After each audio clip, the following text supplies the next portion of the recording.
En la vasta complejidad de la Edad Media, la vida de los reyes parecía estar envuelta en oro, poder y privilegios incontestables. Sin embargo, bajo ese brillo se ocultaba una verdad siniestra. La comida que consumían, símbolo de riqueza y dominio, era también uno de los mayores peligros a los que se enfrentaban. El banquete era el centro de la vida palaciega, pero también el escenario donde el poder podía transformarse en muerte silenciosa. La mesa de los reyes medievales era, en esencia, un campo minado de enfermedades invisibles, toxinas naturales, venenos intencionales y procesos culinarios peligrosos que ponían en riesgo la continuidad de dinastías enteras. La cocina medieval funcionaba como un gigantesco organismo vivo. Sus entrañas estaban llenas de calderos humeantes, hornos de leña chisporroteantes y mesas de trabajo desgastadas donde decenas de manos manipulaban ingredientes de procedencias inciertas. En un palacio, la preparación diaria de alimentos involucraba a panaderos, carniceros, cazadores, cocineros, mozos, ayudantes y encargados de transporte. Cada uno manejaba los productos de acuerdo con conocimientos empíricos, sin noción alguna de bacterias, higiene o contaminación. La acumulación de personas, animales y utensilios convertían la cocina en un foco constante de malos olores y restos orgánicos que se adherían a todo.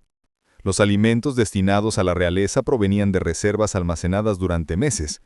La carne se conservaba mediante salazón, pero la sal empleada no siempre era pura. En ocasiones contenía impurezas minerales que aceleraban la descomposición. Cuando un animal se cazaba lejos del castillo, el viaje hasta la cocina permitía que la carne ya llegara en proceso de deterioro. La temperatura ambiente era un enemigo silencioso. En verano el calor favorecía la proliferación de bacterias que no podían verse ni olerse en sus primeras etapas, lo que hacía que piezas aparentemente aptas escondieran toxinas mortales. Las especies eran utilizadas no tanto por sabor, sino para disimular defectos.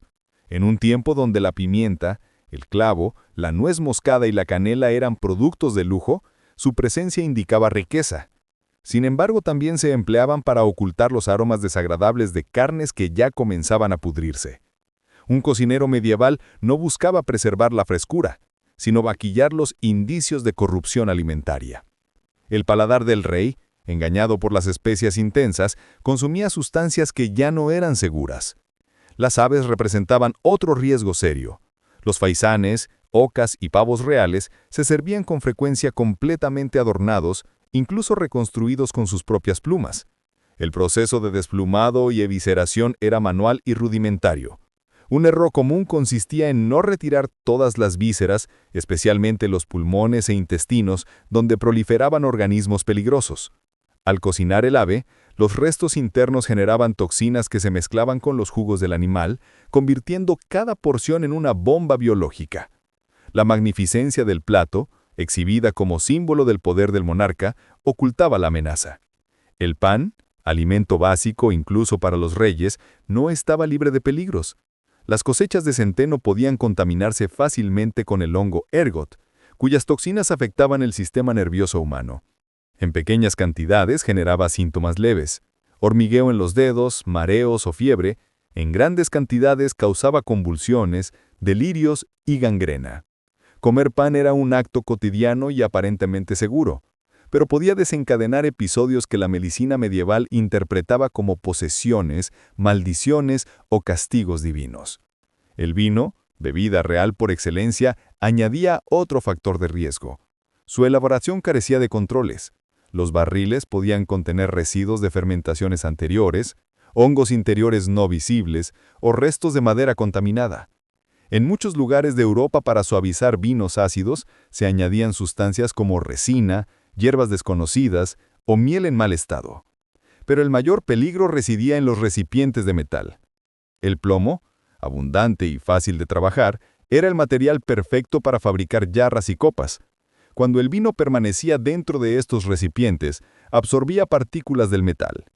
Con el tiempo, el consumo repetido provocaba intoxicación crónica por plomo, una enfermedad mortal que afectaba primero el sistema nervioso y luego los órganos vitales. Las aves representaban otro riesgo serio. Los faisanes, Ocas y pavos reales se servían con frecuencia completamente adornados, incluso reconstruidos con sus propias plumas. El proceso de desplumado y evisceración era manual y rudimentario. Un error común consistía en no retirar todas las vísceras, especialmente los pulmones e intestinos donde proliferaban organismos peligrosos.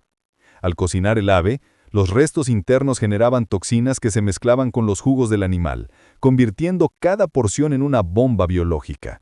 La magnificencia del plato, exhibida como símbolo del poder del monarca, ocultaba la amenaza. El pan, alimento básico incluso para los reyes, no estaba libre de peligros.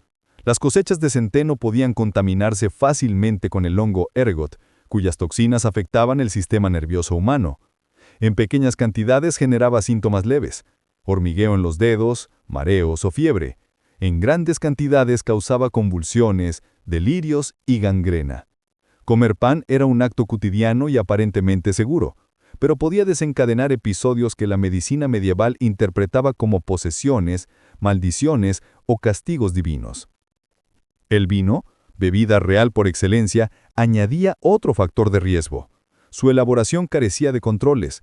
Los barriles podían contener residuos de fermentaciones anteriores, hongos interiores no visibles o restos de madera contaminada. En muchos lugares de Europa para suavizar vinos ácidos se añadían sustancias como resina, hierbas desconocidas o miel en mal estado. Pero el mayor peligro residía en los recipientes de metal. El plomo, abundante y fácil de trabajar, era el material perfecto para fabricar jarras y copas. Cuando el vino permanecía dentro de estos recipientes, absorbía partículas del metal. Con el tiempo, el consumo repetido provocaba intoxicación crónica por plomo, una enfermedad mortal que afectaba primero el sistema nervioso y luego los órganos vitales. Las casas también presentaban riesgos que podían ser mortales. El poder de algún rey significó el fin de sus enfermedades. Sus casas podían estar llenas de insectos y alimañas como ratas. Estos podían ingresar a las cocinas y agentes patógenos los pulmonares, como la listeria y el parasitmos. Muchas enfermedades relacionadas con la comida podían también ser interpretadas como veneno y no enfermedad, pero muchos reyes murieron por intoxicación. Su cuerpo podía empezar a mostrar síntomas raros que no se agitaban a su sustancia, pero la medicina medieval en sus afanes para interpretar los síntomas solo aceleraban las muertes. La comida agravaba los problemas y síntomas, pues las sangrías, purres y vomitivos debilitaban el organismo y aceleraban muertes que podrían haber sido evitadas. La mesa real era, por tanto, una trampa cotidiana. Bajo los manteles bordados, el lujo y el esplendor, se escondían amenazas constantes que podían cambiar la historia de un reino. Comer no era un acto inocente.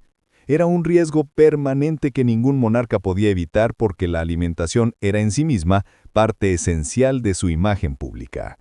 La cadena de riesgos que acompañaba la alimentación real se extendía mucho más allá de la cocina. En los huertos y campos que abastecían a los castillos, las prácticas agrícolas eran rudimentarias e incapaces de garantizar la seguridad de los productos. El uso de estiércol como fertilizante era indispensable, pero este se aplicaba sin comprender los peligros microbiológicos inherentes. El estiércol fresco, cargado de bacterias y parásitos, contaminaba las hortalizas desde el mismo momento en que brotaban. Las raíces absorbían no solo nutrientes, sino también organismos dañinos que no podían eliminarse con un simple lavado, pues el agua disponible tampoco era pura. El agua misma, recurso imprescindible, era uno de los elementos más traicioneros. En la mayoría de castillos, el suministro provenía de pozos internos o riachuelos cercanos. Con frecuencia, estos reservorios se mezclaban inadvertidamente con residuos humanos, animales muertos o desechos orgánicos en descomposición. Se hervir el agua para ciertas preparaciones, pero no lo suficiente ni de forma uniforme. El hervido irregular permitía la supervivencia de microorganismos resistentes que luego eran ingeridos sin sospecha. Para los reyes, beber agua era casi impensable porque se consideraba sucia, pero incluso al evitarla, la ingerían indirectamente a través de sopas, caldos, salsas y cocciones. Las frutas, símbolo de frescura y vitalidad, representaban amenazas silenciosas. Al carecer de técnicas modernas de conservación, las frutas se mantenían en sótanos oscuros y húmedos donde absorbían olores y microorganismos. Muchas se servían secas, pero el proceso de secado no era estéril. Insectos, mohos y polvo se adherían fácilmente a las superficies. Al rehidratarse durante la digestión, estos contaminantes podían causar problemas intestinales severos. Las ciruelas, dátiles y uvas pasas de los banquetes reales eran un lujo, pero también un vehículo para enfermedades que no se comprendían. El proceso de molienda de grano para hacer pan exponía los productos a contaminación constante. Las piedras de molino acumulaban residuos de años, mezclaban fragmentos minerales con la harina y producían polvo cargado de microorganismos. La harina resultante no era blanca ni homogénea. Contenía pequeñas piedras, insectos molidos y restos del moho que afectaba los sacos de almacenamiento. En condiciones húmedas, el grano almacenado se llenaba de gorgojos, larvas y hongos. En lugar de desechar el grano contaminado, algo impensable en tiempos de escasez y economía lenta, se tamizaba superficialmente y se usaba igualmente en la comida del rey. La carne de caza presentaba un capítulo aparte en esta serie de peligros.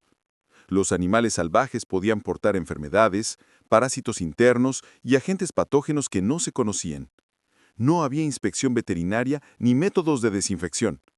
Una pieza cazada, especialmente si era grande, podía tardar horas o incluso días en llegar a la cocina. En ese lapso, la descomposición avanzaba lenta pero implacablemente. El olor podía engañar, porque muchas bacterias peligrosas no generan mal olor en sus primeras etapas. Incluso un ciervo aparentemente fresco podía contener toxinas lo suficientemente potentes como para provocar fiebre, vómito y deshidratación grave en cuestión de horas o días. Además, la cocción misma de grandes piezas de carne no siempre era eficaz. Los fogones medievales calentaban más el exterior que el interior.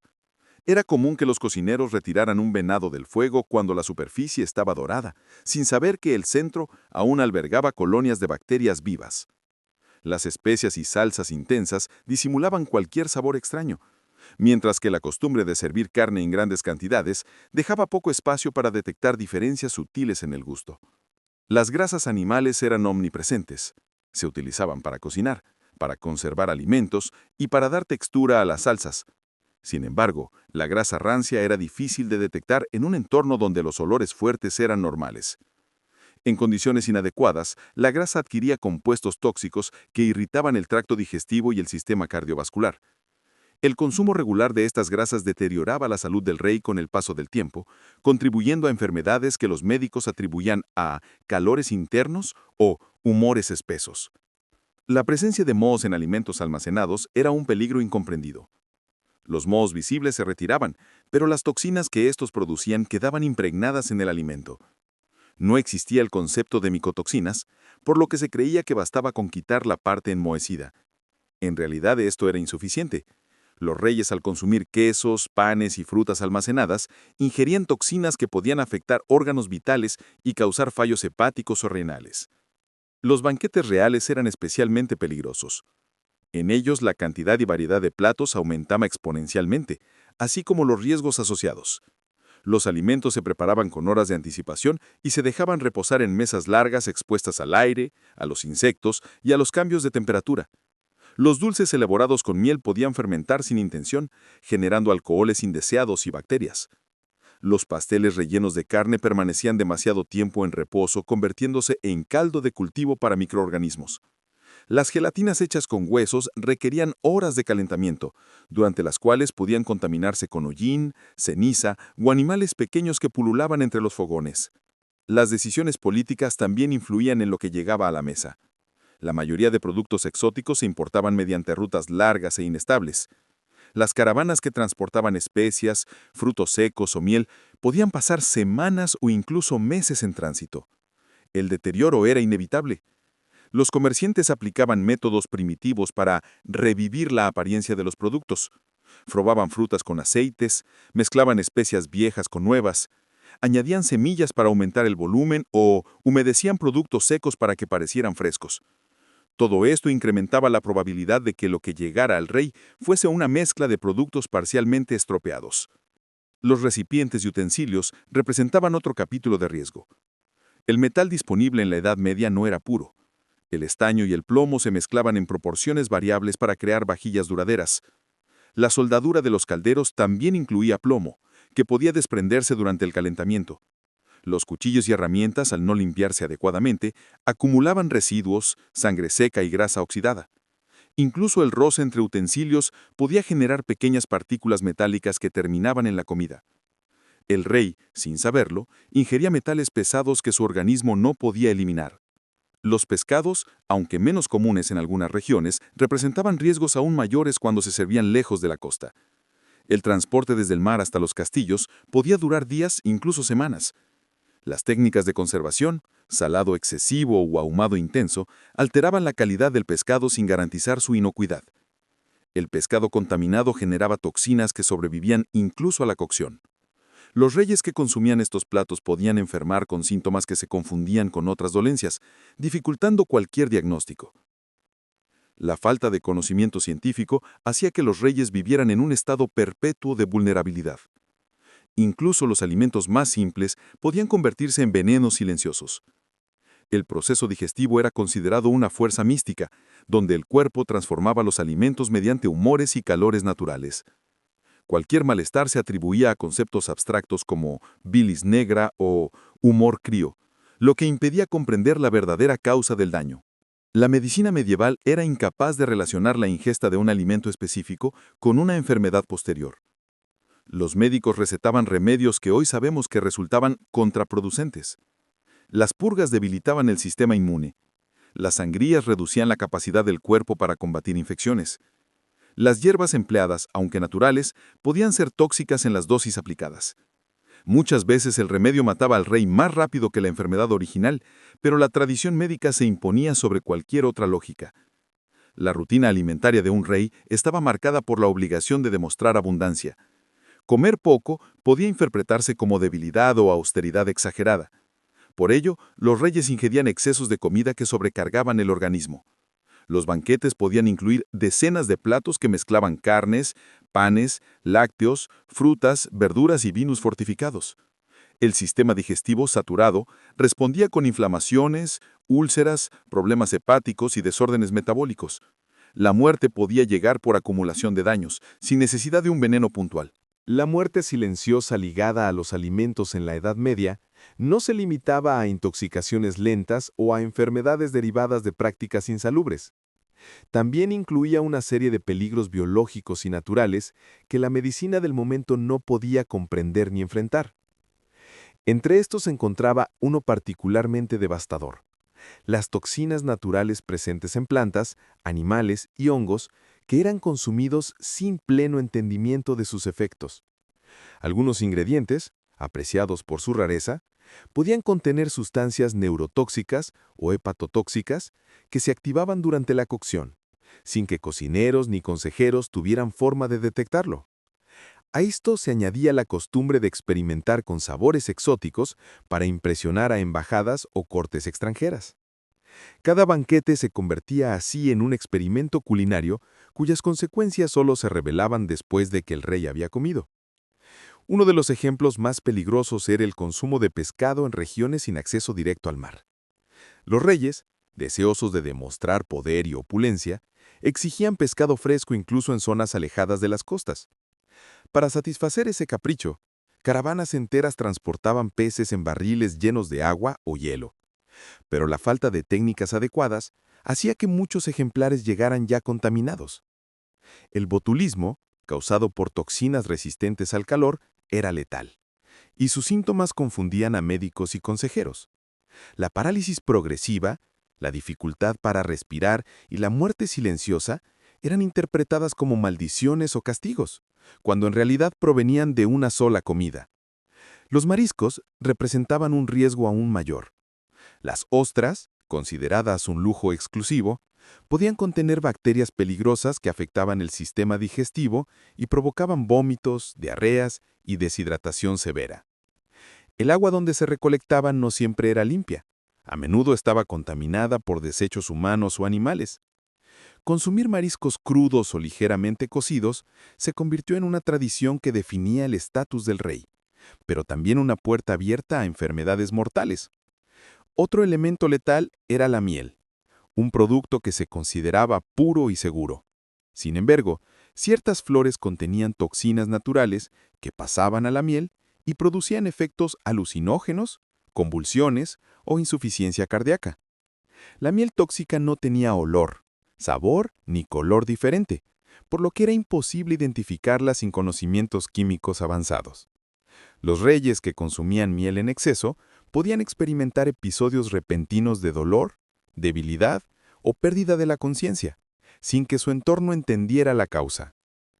En los huertos reales también se cultivaban plantas aromáticas y medicinales. Sin embargo, la falta de clasificación científica llevaba a errores fatales. Las hierbas comestibles se confundían con variedades venenosas. El uso de ciertas plantas para dar sabor a los guisos terminaba introduciendo toxinas invisibles en los platos. Un simple error en la recolección podía transformar un banquete en una trampa. La presencia de sustancias como la atropina, la solanina o los alcaloides naturales, presentes en especies de la familia de las solanáceas, afectaban gravemente el sistema nervioso. Los síntomas, visión borrosa, delirios, fiebre alta y fallos respiratorios, eran atribuidos a fuerzas sobrenaturales, lo que complicaba aún más la atención médica. A pesar de estos peligros naturales, uno de los mayores enemigos de la alimentación medieval era el almacenamiento deficiente. Los castillos, construidos en piedra y ubicados en zonas húmedas, favorecían el desarrollo de mohos en los alimentos guardados en bodegas. Estos hongos producían micotoxinas capaces de causar daños irreversibles en órganos vitales. Los graneros estaban repletos de sacos de cereal amontonados uno encima de otro. La humedad del ambiente penetraba las telas y permitía la proliferación de hongos en las capas internas de los granos. Los cocineros, obligados a rendir cuentas por el costo de cada ingrediente, solían reutilizar el aceite muchas veces. El rey no lo sabía, pero su comida estaba impregnada de sustancias dañinas. Y aunque estas amenazas eran reales y constantes, una de las más temidas era la contaminación cruzada. La falta de higiene y la ausencia de conceptos como la desinfección hacían que los utensilios se compartieran entre diferentes tipos de alimentos sin lavarse adecuadamente. Cuchillos que cortaban carne cruda eran los mismos que luego cortaban pan o fruta. Tablas de madera conservaban bacterias en sus grietas y trasladaban microorganismos de un plato a otro. Los recipientes donde se guardaban alimentos cocidos eran los mismos donde antes se habían almacenado vísceras o restos de animales. El azar determinaba quién enfermaba y quién no, porque la intoxicación dependía de la cantidad de bacterias que llegaban al plato final. Entrar en la cocina de un castillo medieval era como adentrarse en una mezcla caótica de olores intensos. Humo, grasa acumulada y animales vivos. Los perros, gatos y aves de corral rondaban libremente, buscando restos. No existía una separación clara entre áreas limpias y sucias. La comida destinada a la realeza pasaba por ambientes donde la higiene era inexistente. El aire cargado de polvo mezclado con haces podía contaminar los platos sin que nadie lo notara. Esta combinación de factores convertía la alimentación medieval en un juego peligroso. Para un rey, cada comida era una incursión a un territorio donde amenazas invisibles acechaban desde cada ingrediente, cada utensilio y cada técnica culinaria. La magnificencia del banquete servía como disfraz para una realidad aterradora. La realeza estaba permanentemente al borde del envenenamiento accidental. La paradoja era clara. Cuanto más lujosa y compleja era la comida, mayor era el riesgo. Los platos simples, consumidos por campesinos, eran muchas veces más seguros. Pero un rey no podía permitirse comer lo mismo que un campesino. La ostentación era parte de su poder y renunciar a ella implicaba perder estatus. Así, generación tras generación, los monarcas europeos siguieron enfrentando los peligros de su propia mesa. A medida que avanzaba la Edad Media, la mesa real se convertía no solo en un espacio de peligro biológico y accidental, sino también en un campo de conspiraciones políticas. En torno a los alimentos, surgió un universo de intrigas donde cada plato podía contener no solo decadencia natural, sino intenciones humanas. La obsesión por controlar lo que comía un rey llevó a la creación de rituales elaborados para garantizar su seguridad, pero incluso estos se mostraban insuficientes ante la inventiva de quienes buscaban poner fin a una dinastía. El veneno se convirtió en una presencia constante. Aunque muchas intoxicaciones monárquicas fueron accidentales, la sospecha de envenenamiento era tan común que cada comida se vivía como un acto de peligro. Los venenos empleados en la época provenían de plantas, animales e incluso minerales. Algunos actuaban de inmediato, otros lentamente. Era posible disimularlos entre especias, caldos, vinos o grasas. La cocina medieval, ya peligrosa por sí misma, ofrecía una oportunidad perfecta para quienes deseaban desestabilizar un reino. Los minerales tóxicos eran especialmente difíciles de detectar. El arsénico, por ejemplo, carecía de olor y sabor. Podía mezclarse con el vino, con la harina o con la sal, sin alterar perceptiblemente su apariencia. A diferencia de las toxinas naturales de los alimentos, el arsénico producía síntomas que imitaban enfermedades comunes: vómitos, diarrea, sudoración, fiebre y debilidad. Esto permitía que una muerte intencional se interpretara como resultado de un malestar digestivo o una infección adquirida durante una cacería. La medicina medieval no tenía forma de distinguir estas causas, por lo que los envenenadores contaban con un alto margen de impunidad.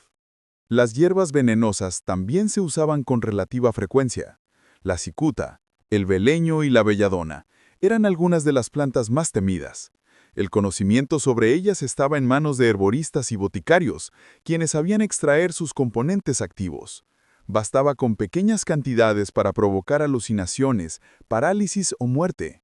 Los cocineros reales, sin sospechar, podían manipular ingredientes que ya habían sido adulterados antes de llegar a sus manos. La estructura de distribución de alimentos en un palacio, con intermediarios, guardias, ayudantes y sirvientes, ofrecía numerosas oportunidades para introducir sustancias dañinas. El control de los alimentos se convirtió así en un aspecto de seguridad nacional. Los reyes ordenaban que se instalaran despensas separadas, bodegas vigiladas y cocinas exclusivas para la nobleza. Pero estas precauciones solo servían parcialmente. El número de personas involucradas en la preparación de un banquete superaba con frecuencia las 50. Cada eslabón de la cadena podía fallar, voluntaria o accidentalmente. Incluso aquellos encargados de probar la comida, los catadores, podían ser engañados mediante venenos que actuaban de forma retardada. Era posible envenenar al rey sin afectar a nadie más. A medida que avanzaba la narrativa política de cada reino, la mesa real era un escenario donde los intereses chocaban silenciosamente. Competencias familiares, ambiciones nobiliarias y conflictos diplomáticos se desarrollaban lejos de las batallas, en los pasillos que llevaban del fogón al salón. Los venenos lentos fueron especialmente apreciados porque debilitaban progresivamente al monarca, permitiendo que su entorno interpretara el deterioro como una enfermedad natural. Incluso, en ausencia de un envenenamiento intencionado, muchas muertes producidas por alimentos contaminados parecían producto de complotos, lo que incrementaba la paranoia en la corte. Mientras los peligros visibles, malos olores, carnes oscuras, panes endurecidos, podían evitarse, los venenos invisibles se mezclaban con la opulencia de los platos más elaborados. Las salsas densas, las frituras en grasa de cerdo, los guisos espesos con especias, todos ellos eran perfectos para ocultar sustancias letales. La sofisticación culinaria se convirtió en un arma de doble filo. Cuanto más complejo era un plato, más difícil resultaba detectar alteraciones. Este ambiente de sospecha constante afectó profundamente la dinámica de las cortes reales. Los reyes empezaron a adoptar rituales para reducir los riesgos. Algunos ordenaban que se cocinaran únicamente en su presencia. Otros limitaban su dieta a unos pocos platos considerados seguros, incluso si ello implicaba renunciar a la grandeza gastronómica que se esperaba de su posición. Sin embargo, estas precauciones chocaban con la realidad del ceremonial medieval. Los banquetes eran esenciales para demostrar poder, riqueza y estabilidad. Un rey que rehuía las comidas ostentosas podía ser percibido como débil. Además, la religión complicaba aún más la relación con la comida. Los ayunos, las restricciones alimentarias y las penitencias formaban parte de la vida espiritual de los monarcas. Durante estas prácticas, su sistema inmunológico se debilitaba. Volver a comer alimentos pesados después de un periodo de ayuno prolongado podía causar un shock digestivo o incluso la muerte. A ojos modernos parecería un detalle simple, Pero en un contexto donde la comida era peligrosa por definición, romper un ayuno exigido por la Iglesia se convertía en un momento de vulnerabilidad extrema. Mientras la nobleza inventaba nuevos métodos para protegerse, las técnicas de cocina no evolucionaban al ritmo necesario. Los alimentos seguían almacenándose en bodegas húmedas. Las especias continuaban encubriendo los aromas de descomposición. Los pescados llegaban en condiciones cuestionables. Las carnes envejecían en ambientes plagados de insectos. El pan seguía exponiéndose al moho y al ergot. La forma de cocinar se mantenía como un arte más estético que higiénico. Los utensilios, elaborados con metales como el plomo y el estaño, representaban otra amenaza. El plomo, especialmente, se disolvía en líquidos ácidos como el vino o el vinagre. Los reyes que consumían grandes cantidades de vino servidos en copas de plomo desarrollaban intoxicaciones crónicas. Sus síntomas incluían trastornos neurológicos, irritabilidad, fatiga extrema y pérdida de memoria. Este tipo de deterioro físico contribuía a decisiones políticas erráticas, conflictos innecesarios y crisis internas. La combinación de venenos, higiene deficiente y superstición generaba un ambiente en el que los reyes vivían con la constante sensación de que cada comida podía ser la última. No existía tranquilidad verdadera alrededor de la mesa real. Cada bocado, cada sorbo, cada plato exótico era una pequeña batalla contra lo desconocido. Los rumores que circulaban en las cortes reforzaban el miedo. Se hablaba de monarcas debilitados por una simple sopa, de príncipes desmayados tras un banquete, de reinas que perdían el conocimiento durante la cena. Estos relatos, exagerados o no, generaban un clima de tensión que afectaba la vida política. La sospecha de envenenamiento bastaba para desencadenar guerras, traiciones o ejecuciones. Y mientras tanto, el verdadero enemigo, las condiciones insalubres y el desconocimiento científico, seguía haciendo su trabajo silencioso. Las muertes atribuidas a complotos eran en su mayoría consecuencia de las mismas toxinas naturales y prácticas culinarias inseguras que afectaban a todos los habitantes de un castillo. La diferencia era que, cuando un campesino moría por una infección alimentaria, nadie lo consideraba un asunto de Estado. Pero cuando el estómago de un rey se agitaba, todo el reino temblaba. En este entorno, la comida se transformaba en una de las fuerzas políticas más peligrosas de la Edad Media. No solo podía matar a un rey, podía cambiar el curso de la historia. Con el paso de los siglos medievales, la mesa real se convirtió en un escenario donde la fragilidad humana se evidenciaba con mayor claridad que en el campo de batalla. Las guerras podían perderse por espadas, arcos, lanzas o estrategias fallidas. Pero en el interior de los castillos, lejos del fragor del combate, era la comida la que se convertía en un arma omnipresente, capaz de derribar reinos sin necesidad de ejércitos. La sumatoria de intoxicaciones, venenos, malas prácticas y supersticiones moldeó no solo la vida de los monarcas, sino también la evolución política de toda Europa. El peligro de la comida era tan grande que se convirtió en un elemento fundamental del imaginario medieval, presente en crónicas, leyendas y temores populares. La alimentación de los reyes, basada en la abundancia y la ostentación, los condenaba a exponerse a una variedad de peligros que sus cuerpos no estaban preparados para enfrentar. A medida que envejecían, los efectos acumulados de dietas excesivas, intoxicaciones graduales y enfermedades alimentarias debilitaban sus sistemas internos, dejándolos vulnerables a infecciones menores que, en tiempos modernos, serían insignificantes. La falta de vitaminas y nutrientes balanceados generaba condiciones crónicas, como el escorbuto, la anemia o problemas articulares que se atribuían a la edad o a la voluntad divina, pero que tenían raíces directas en la forma en la que comían. La percepción medieval de la comida estaba profundamente influida por la religión. Los reyes, como representantes de Dios en la tierra, debían cumplir con rituales alimentarios estrictos. Los periodos de ayuno marcaban el calendario litúrgico y podían prolongarse durante semanas. Comer carne en días prohibidos se consideraba un pecado grave, pero la abstinencia prolongada debilitaba a los monarcas y afectaba sus defensas naturales. Cuando, tras un largo periodo de abstinencia, participaban en banquetes repletos de carnes grasas, especias intensas y vinos fermentados en exceso, sus cuerpos, acostumbrados a la privación, sufrían un choque fisiológico que podía desencadenar problemas digestivos severos o fallos orgánicos. Lo que para la corte era una ceremonia de celebración, para el cuerpo del rey era una agresión directa que acumulaba consecuencias a largo plazo. La carne, símbolo máximo del poder medieval, era uno de los alimentos más peligrosos. Las técnicas de conservación eran rudimentarias, y aunque se empleaban métodos como la salazón o el ahumado, la corrupción interna de los tejidos no se detenía del todo. Algunos cortes carecían frescos en el exterior, pero su interior estaba repleto de microorganismos que producían toxinas resistentes al fuego. El rey podía ordenar que se cocinara la carne durante horas, pero ello no garantizaba la eliminación de todos los peligros. Además, las carnes de caza, muy apreciadas, provenían de animales salvajes que podían portar parásitos o enfermedades zoonóticas. El contacto de los cocineros con animales recién cazados, sin medidas de higiene, exponía la comida a contaminaciones invisibles. Uno de los peligros menos comprendidos era la acumulación de toxinas a largo plazo. Los metales pesados, especialmente el plomo y el mercurio, se encontraban presentes en utensilios, vajillas, recipientes y hasta en ciertos condimentos alterados por comerciantes inescrupulosos.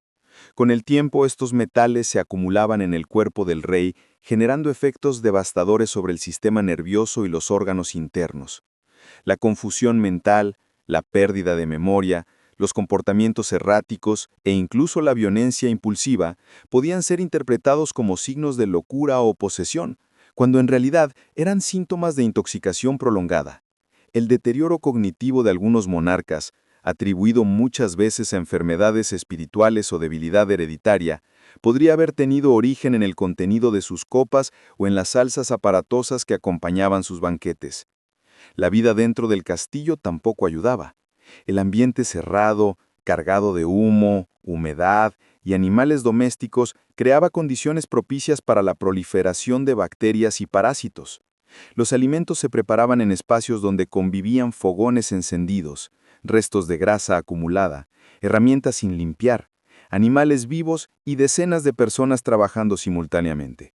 Las moscas, atraídas por los desperdicios, se posaban sobre la comida sin que nadie lo considerara un riesgo. La idea de que los insectos podían transmitir enfermedades era desconocida. Los cocineros trabajaban cubiertos de sudor, manipulaban alimentos con las mismas manos que limpiaban superficies y usaban trapos húmedos para secar tanto utensilios como rostros. En este panorama, la realeza dependía más de la suerte que de la precaución. La estructura social complicaba aún más las cosas. Las cocinas reales eran dirigidas por maestros cocineros cuyo prestigio dependía de la extravagancia y complejidad de sus platos. Cuanto más elaborada fuese una receta, mayor renombre ganaban. Esto no solo incrementaba el uso de ingredientes exóticos o difíciles de conservar, sino que también multiplicaba las oportunidades de contaminación. Cada paso adicional en la preparación, cortar, mezclar, marinar, rellenar, decorar, aumentaba el riesgo. La grandeza culinaria se transformó, sin proponérselo, en un enemigo natural del bienestar físico del monarca. Mientras tanto, la medicina medieval estaba muy lejos de comprender la relación entre alimentación y salud. Los médicos, influidos por la teoría de los humores, atribuían las enfermedades a desequilibrios entre los fluidos internos del cuerpo. Para tratarlos, aplicaban purgas, sangrías y vomitivos que debilitaban aún más al paciente. Cuando un rey enfermaba por una intoxicación alimentaria, lo más común era que los médicos aceleraran su deterioro con tratamientos agresivos. La mala interpretación de los síntomas conducía a decisiones fatales. Sangrar a un rey intoxicado por plomo, por ejemplo, no hacía más que exacerbar su debilidad hasta llevarlo a la muerte. Las prácticas médicas, aunque bien intencionadas, contribuían a la mortalidad sin que la corte lo comprendiera. El ciclo de la muerte silente era constante. Cada comida, cada banquete, cada celebración era una nueva oportunidad para que la vida del rey pendiera de un hilo. La sociedad medieval confiaba en que Dios protegía al monarca, pero en la práctica, su supervivencia dependía de factores azarosos. Los alimentos podían matarlos sin previo aviso, lentamente o de manera fulminante, sin que su estatus ni su poder lo salvaran. La fragilidad biológica se imponía al poder político, y la mesa del rey se convertía en un recordatorio constante de que ninguna corona era inmune a los peligros invisibles que acechaban en cada plato.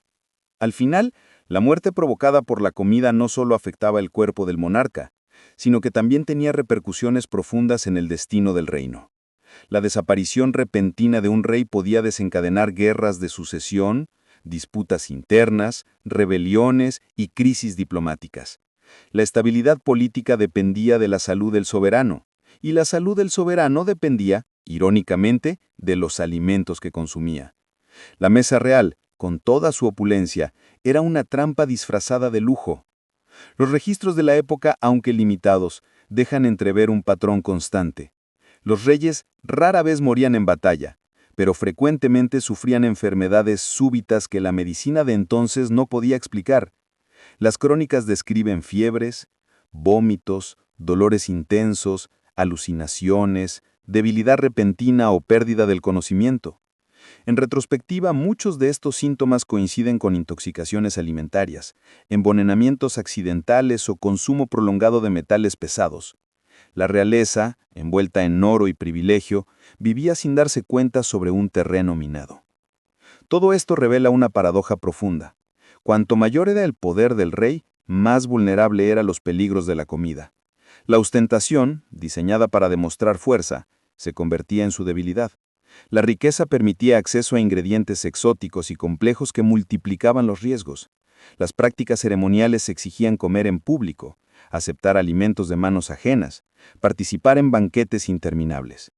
El rey no podía elegir la simplicidad sin arriesgar su imagen. Estaba atrapado en un sistema que celebraba la extravagancia culinaria y al mismo tiempo lo condenaba.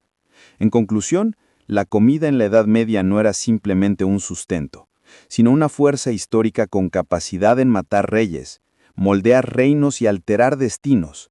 La ignorancia, la superstición, la falta de higiene y el exceso se combinaron para crear un escenario en el que cada almuerzo, cada cena y cada banquete podía ser fatal. La corona no otorgaba inmunidad frente a los peligros biológicos y químicos que acechaban en cada plato.